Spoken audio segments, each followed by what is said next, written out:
झारल। अच्छा पीछे करी लेके पीछे बड़ा पाड़ल। तो का करी?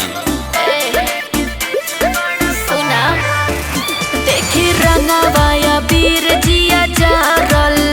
पीछे करी लेके पीछे बड़ा पाड़ल। तो हमरा मनवा के सारा धा पुरावे देबू का? मार खइबा का? एगो बात बताई तू बतावे देबू का? लाइल बानी रंगवा लगावे देबू का? अरे ऊपरा से नीचे ले भिगावे देबू का? लाले लाले रंगवा लगावे देबू का?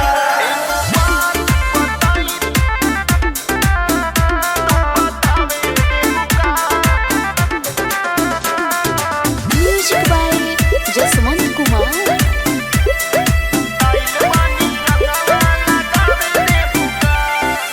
होली पहिल का भूला गईला का?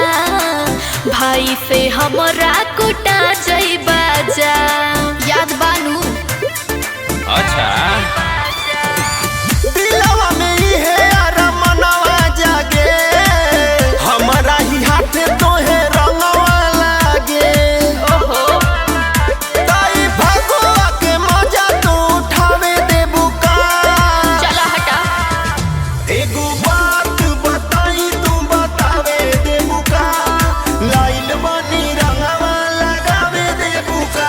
अरे गोरे गोरे देहिया भिगावे देबू का?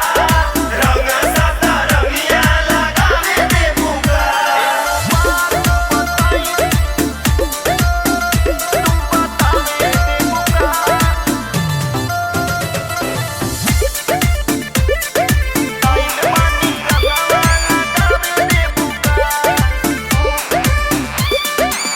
लाई के रंग लाल लाल कईदा। अच्छा। सगरो बदनिया गुलाल कईदा। सुनो आई हो दादा